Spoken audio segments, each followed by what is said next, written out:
Hello students, welcome to my channel Power Maths Classes. Today topic is vectors. Vector से related मैं आज आपके लिए टॉपिक लेके आया हूँ कि पैरेललोग्राम और ट्रायंगल्स का एरिया कैसे फाइंड आउट किया जाता है। तो सबसे पहले मेरा जो टॉपिक है area of the triangle whose the vertex are given. जब हमें किसी ट्रायंगल की वर्टेक्स गिवन हो और हम उसका एरिया ट्रायंगल्स का फाइंड करते हैं तो किस तरह से फाइंड करते हैं, तो उसके लिए सबसे पहले हम रिजल्ट देखते हैं। ओके, इसके लिए रिजल्ट अप्लाई करते हैं 1/2 ए बी वैक्टर और ए सी वैक्टर के क्रॉस मल्टीप्लाई का मैग्नीट्यूड। यदि मैं ए बी वैक्टर और ए सी वैक्टर का आप क्रॉस मल्टीप्लाई का मैग्नीट्यूड को हाफ कर देता हूँ 1/2 से, तो हम इस तरह से ट्रायंगल एरिया का फाइंड आउट कर लेते हैं। अब ए बी वैक्टर और ए सी वैक्टर को कैसे फाइंड आउट करते हैं वर्टेक्स से, ये आपको सबसे पहले पता होना चाहिए। जब ए बी वैक्टर और ए सी वैक्टर्स हमें फाइंड आउट करने हैं और उनके लिए उनकी पोजीशन वेक्टर्स वर्टेक्सेस हमें गिवन हो, तो उसके लिए पहले मैं एक क्वेश्चन ले लेता हूँ इस फॉर्मूले को कंसेप्ट करने के लिए। ओके, ये हमारा एग्जांपल है कि area of the triangle whose vertex, और ये वर्टेक्सेस हमें दिए हुए हैं और जिनके लिए ऑप्शन दिए हुए हैं कि 0, 4√3 और 7√3/2 और 2√3, और हमें फाइंड आउट करना है कि इनमें कौन सा ऑप्शन इसका राइट होगा, करेक्ट होगा आपका। तो ए बी सी क्या है, यहाँ वर्टेक्स हैं।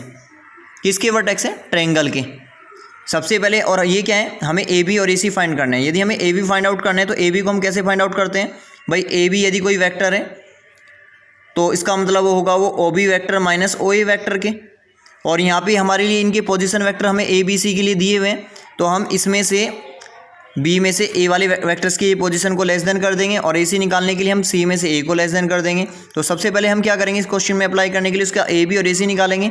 ए बी ए सी निकालने के बाद फिर हम इसका क्रॉस मल्टीप्लाई करेंगे और क्रॉस मल्टीप्लाई करने के बाद इसका मैग्नीट्यूड फाइंड आउट करके उसको 2 से क्या कर देंगे, डिवाइडेड कर देंगे। तो ओके, मैं इसे आपको क्वेश्चन को सॉल्व करके दिखाता हूँ। ओके, सबसे पहले area of the triangles 1/2 A B vector into A C vector के क्रॉस मल्टीप्लाई का मैग्नीट्यूड, जहाँ पे A B vector O B minus O A के बराबर होता है और ए सी वैक्टर जो होता है ओ सी माइनस ओ ए के इक्वल होता है। तो मैंने सबसे पहले इसका ए बी फाइंड आउट किया, तो ए बी क्या आ जाएगा, 3 - 1 दैट इज़ 2, 1 - -2 तो दैट इज़ 3 हो जाएगा, 2 - 3 दैट इज़ -1 हो जाएगा। अब इसे मैं वेक्टर पोजीशन में लिख रहा हूँ, तो 2i + 3j - k। अब ऐसी नेक्स्ट ए सी है तो O C minus O A less than करेंगे, तो A C is equal to that is 2 में से आपने 1 लेस देन किया तो 1, 3 में से लेस देन -2 तो माइनस प्लस हो जाएंगे, तो प्लस दैट इज़ 5 हो जाएंगे, 3 और 2 -1 - 3 तो दैट इज़ -4। इसको वेक्टर पोजीशन में लिख लीजिए, i + 5j - 4k। जब आपके पास ए बी सी आ गए तो ए बी वैक्टर भी आ गया, ए सी वैक्टर भी आ गया, तो अब आप इसकी क्या कर लें, क्रॉस मल्टीप्लाई कर लीजिए। तो क्रॉस मल्टीप्लाई कैसे करते हैं भाई? डिटेंड के अंदर आई जे के लिखो और उनकी ये नंबर लिखो, कौन कौन सी, 2, 3, -1, 1, 5, -4, और उसको कैलकुलेट कर लीजिए। Okay, A B vector cross A C vector I J K 2, 3, -1, 1, 5, -4। जब मैंने इसको सिंप्लीफाई किया तो -7i + 7j + 7k आ जाएगा। अब मैं इसका मैग्नीट्यूड निकालूंगा तो -7 का स्क्वायर 49, 7 का स्क्वायर 49, 7 का स्क्वायर 49, तो सिंप्लीफाई करूंगा तो क्या आ जाएगा, 7√3, और उसको डिवाइडेड बाई किससे कर दूं, यदि 2 से, तो क्या एरिया आ जाएगा ट्रायंगल का, 7√3/2। तो A B vector cross A C vector of magnitude is equal to 7√3, तो एरिया ऑफ द ट्रायंगल 7√3/2, ये इसका क्या आ जाएगा, आंसर। एरिया से रिलेटेड 2 टॉपिक और होते हैं हमारे पास। यदि area of the triangle whose the adjacent side are the A vector and B vector हमें फाइंड आउट करनी है, तो हम इन ए वैक्टर बी वैक्टर के क्रॉस मल्टीप्लाई के मैग्नीट्यूड को 2 से डिवाइड कर देते हैं। यहाँ पे क्या था हमारे पास, यहाँ पे हमारी कंडीशन में वर्टेक्सेस गिवन थे, तब हमने इसकी पोजीशन वेक्टर से फाइंड किया, और यहाँ डायरेक्टली वेक्टर दिए हैं तो डायरेक्टली हम उनका क्या कर देंगे, उनका क्रॉस मल्टीप्लाई करके मैग्नीट्यूड निकाल के 2 से डिवाइडेड कर देंगे। तीसरी कंडीशन इसी का केस ऑफ है, यदि ए वैक्टर बी वैक्टर और C vectors are the position vector of the vertex of A B C, then area of the triangle is 1/2 magnitude A vector B vector cross plus B vector और C vector का cross multiply plus C vector और A vector की cross multiply का magnitude को half कर देना। ये result से हमारे किसी ट्रायंगल को एरिया निकालने के लिए। अब नेक्स्ट टॉपिक है एरिया ऑफ द पैरेललोग्राम। देखो, area of the parallelogram find करने के लिए adjacent side are the given, यदि हमें 2 वेक्टर्स गिवन है तो हम उन दोनों वेक्टर का क्रॉस मल्टीप्लाई का यदि मैग्नीट्यूड निकाल देते हैं तो ये हमारा एडजेसेंट साइड का एरिया से फाइंड आउट हो जाता है एरिया ऑफ द पैरेललोग्राम। और डायगोनल गिवन होते हैं तो डायगोनल के लिए दोनों वेक्टर की क्रॉस मल्टीप्लाई के मैग्नीट्यूड को हमें हाफ करना पड़ता है, अर्थात 2 से डिवाइडेड उसको करना पड़ता है। ये दोनों रिजल्टेंट हम एरिया ऑफ द पैरेललोग्राम के लिए अप्लाई करते हैं वेक्टर के अंदर। अब मैं इन दोनों से रिलेटेड मैं कोई एक 1 एग्जांपल आपको सोल्व करके दिखा दे रहा हूँ। ओके, इससे रिलेटेड मेरा पहला एग्जांपल है कि area of a parallelogram whose adjacent sides are vectors A and B.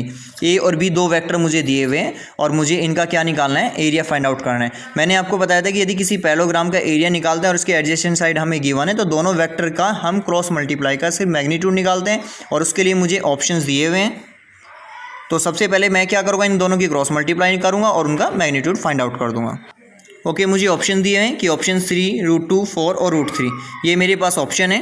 सबसे पहले मैंने ए वेक्टर और बी वेक्टर्स को क्रॉस मल्टीप्लाई करी। क्रॉस मल्टीप्लाई करने का तरीका आप जानते हैं, वी नो दैट कि आई जे के, यहाँ पे आई की value that is coefficient is 1, जे है नहीं तो दैट इज़ 0 और के के लिए कोफिशिएंट इज़ 1 तो 1 0 1 एंड इसमें 2 1 1।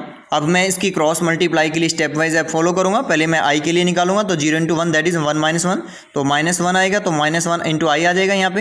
प्लस जे के लिए फाइंड आउट करूंगा तो 1 2 1 1 के लिए 1 - 2 दैट इज़ यहाँ पे 2 तो 2 के लिए कोफिशिएंट लेस देन करा तो 1 तो 1 जे आ जाएगा। और के लिए फाइंड आउट करेंगे तो के लिए फाइंड आउट करेंगे वही रिजल्टेंट तो यहाँ पे के आ जाएगा तो -i + j + k ये इसके लिए रिजल्टेंट फाइंड आउट हो जाएगा ए क्रॉस बी वेक्टर का। अब इसका क्या करते हैं, हम इसका मैग्नीट्यूड फाइंड कर लेते हैं। यहाँ पे 1 का स्क्वायर, 1 का स्क्वायर, 1 का स्क्वायर और 1 का स्क्वायर को एडिट कर लेंगे तो क्या आ जाएगा एरिया पे। तो area A vector cross B vector का मैग्नीट्यूड = √1² + 1² + 1² तो √3 ये इसका क्या आ जाएगा, आंसर फाइंड आउट हो जाएगा। अब मैं इसी से related area of a parallelogram whose the diagonal are i + k vectors और plus 2i + j + k is. अब मुझे डायगोनल गिवन है और मुझे एरिया पैरेललोग्राम का फाइंड आउट करना है। तो एरिया ऑफ ए पैरेललोग्राम का फाइंड आउट करने के लिए इस बार हम ए वेक्टर और बी वेक्टर दोनों का क्या करेंगे, इनकी क्रॉस मल्टीप्लाई। और मैंने दोनों वेक्टर वे लिए हैं जो आपके फर्स्ट हैं तो मैं इसको डिवाइडेड बाय किससे कर दूंगा, 2 से कर दूंगा। तो ये मेरा क्या आ जाएगा, ये मेरा डायगोनल के लिए एरिया आ जाएगा, अर्थात डायगोनल के बेस से पैरेललोग्राम ऑफ एरिया आ जाएगा। यदि मुझे एरिया पैरेललोग्राम का फाइंड आउट करना है जब उसके हुज डायगोनल गिवन हो तो फॉर्मूला अप्लाई करते हैं, दोनों वेक्टर की क्रॉस मल्टीप्लाई का मैग्नीट्यूड का हाफ, और जब हमें एडजेसेंट साइड दी हुई हो तो दोनों वेक्टर की क्रॉस मल्टीप्लाई का मैग्नीट्यूड फाइंड आउट कर लेते हैं। कभी कभी हमसे वॉल्यूम ऑफ द पैरेललोपाइड का भी एरिया पूछ लेता है और हमें 3 वेक्टर्स दिए होते हैं ए बी सी, और यदि हमें 3 vector of A B C given हो और हमें वॉल्यूम ऑफ द पैरेललोपाइड पूछता है तो हम उसको या तो स्केलर ट्रिपलेट प्रोडक्ट से कर लेते हैं, अदरवाइज नहीं तो यहाँ आप डिटेंड के फॉर्म से भी आप इसको सॉल्व करके बता सकते हैं। डिटेंड के तरीके से आप इसको सॉल्व कर लेते हैं। ये वॉल्यूम ऑफ द पैरेललोपाइड का फॉर्मूला होता है। वॉल्यूम ऑफ द टेट्राहेड्रन का फाइंड आउट करना है तो सिर्फ 1/6 ए वेक्टर बी सी के लिए प्रोडक्ट वो डिटेंड की वैल्यू में सोल्व करके उसको डिवाइडेड बाय 6 से कर देते हैं। दोनों में डिफरेंस इतना होता है, यदि पैरेललोपाइड है तो हम उसको डिटेंड से सोल्व कर लेंगे और यदि वॉल्यूम ऑफ टेट्राहेड्रन है तो उसका 1/6 होगा। कितना हो जाएगा, 1/6। अब मैं इससे रिलेटेड कुछ एग्जाम्पल आपको करा रहा हूँ। ओके, ये क्वेश्चन है, volume of the parallelepiped is determined by the vectors A vector B vector C vector, तीनों वेक्टर आपको दिए हुए हैं और आपको पैरेललोपाइड का क्या निकालना है, वॉल्यूम फाइंड आउट करना है। वॉल्यूम फाइंड आउट किसका करना है जी, पैरेललोपाइड का आपको फाइंड आउट करना है। और ये ऑप्शन दे रखे हैं 23 33 -31 और -23। तो सबसे पहले मैं क्या करूँगा, इन्हें डिटेंड फॉर्म में लिख लूँगा और डिटेंड फॉर्म में लिखने के बाद इसको सोल्व करूँगा डिटेंड को। ओके, ए बी सी को मैंने डिटेंड में लिखा तो इसके लिए कोफिशिएंट कितने हैं, 1 2 -1 तो 1 2 -1।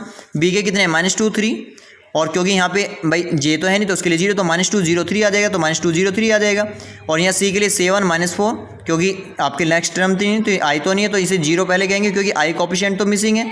जे का 7 हो गया, के का कितना हो गया, -4 हो गया। अब आप इसको सोल्व कर लीजिए भाई अकॉर्डिंग टू, चाहे रो अकॉर्डिंग या कॉलम अकॉर्डिंग। जब आप इसको सॉल्विंग कर रहे हैं 1 के अकॉर्डिंग फर्स्ट रो से तो -20 -60 माइनस तो कैलकुलेटेड करेंगे तो -23। और इसका क्या फाइंड आउट कर लीजिए, इसका मैग्नीट्यूडेशन, क्योंकि डिटेंड ऑफ ए रिजल्टेंट है तो ये कितना आ जाएगा, -23 ऑफ मैग्नीट्यूड तो 23। नेक्स्ट ये इसका आंसर हो जाएगा।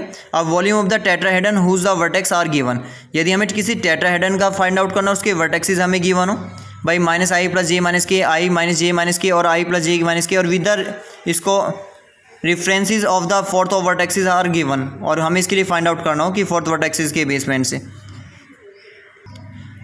तो सेम उसके अंदर यही कंडीशन अप्लाई करते हैं। वॉल्यूम ऑफ द टेट्राहेड्रन के लिए 1/6 A vector B vector C vector, उनके वेक्टर पोजीशन को लिख लेंगे और वेक्टर पोजीशन को लिखने के बाद जो भी डिटेंड की वैल्यू का मान आएगा उसको 6 से क्या कर देंगे, डिवाइडेड कर देंगे।